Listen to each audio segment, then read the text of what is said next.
The golden age of Islam is not just an old success story left on dusty pages. It was one of the most magnificent and diverse explosions of progress in human history. Just as today's global hubs define our era, Baghdad, Cordoba, and Samarkand were the centers of that world. So, how did one region turn into a sanctuary for geniuses who laid the foundations of modern science for centuries? This was no accident. It was the result of a mental architecture where knowledge was held as the ultimate value. 1. The Paper Revolution. Knowledge set free. In the 8th century, an event occurred that changed the course of history, one comparable to today's internet revolution. Muslims learned and refined the art of papermaking from the Chinese. This was a physical turning point for information. Accessibility. Knowledge escaped the confinement of slow, expensive parchments and rare papyrus. Paper became a cheap, portable tool for data storage and management. Cities of books.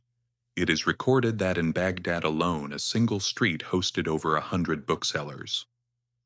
While Europe's largest monasteries held only a few dozen volumes, libraries in the Islamic world were overflowing with hundreds of thousands of titles. These magnificent libraries were intellectual ladders that allowed scholars to stand on the shoulders of giants. 2. House of Wisdom, the world's collective brain. Trust the House of Wisdom, Beit al-Hikmah, in Baghdad was more than just a library or a school. It was the world's first and most massive interdisciplinary research hub, dedicated to unlocking the secrets of the universe. Universal synthesis. Caliphs invited the sharpest minds from around the world, regardless of religion or nationality. Ancient Greek philosophy, Indian mathematics, and Persian statecraft were merged here. Scholars didn't just translate the past, they analyzed it, corrected errors, and added their own discoveries. Words worth their weight in gold. Paying an author. The weight of their book in gold was the most impressive scientific incentive system in history. This was an era where curiosity was transformed into the highest social status. 3. The scholar, the technocrat at life's peak. The scholars of that time were not dreamers living in ivory towers. They were simultaneously engineers, lawyers, doctors, and statesmen. Theoretical knowledge was always elevated by practical utility. Al-Khwarizmi and the birth of the algorithm. When he systematized algebra, he wasn't just dealing with abstract equations. He was developing a system to accurately handle complex inheritance laws, trade calculations, and large-scale land surveys.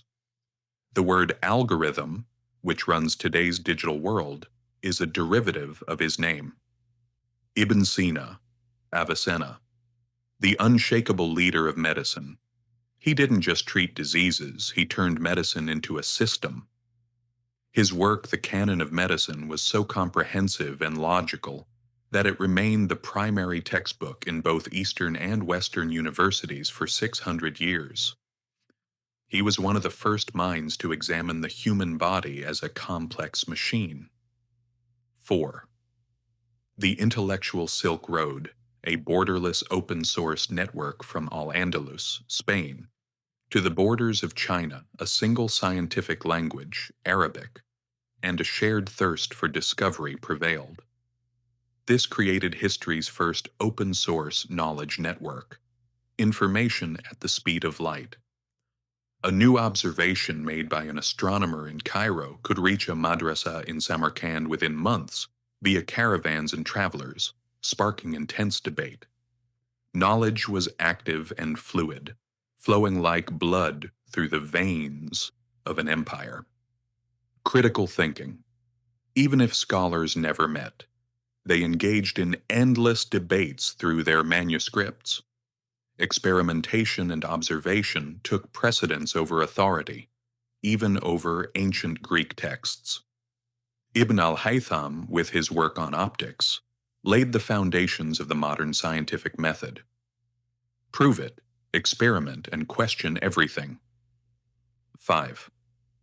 The Great Secret. Why then and there? The geniuses of Islam's Golden Age didn't become giants solely through individual brilliance. They were the fruits of a system where knowledge was accepted as the ultimate power.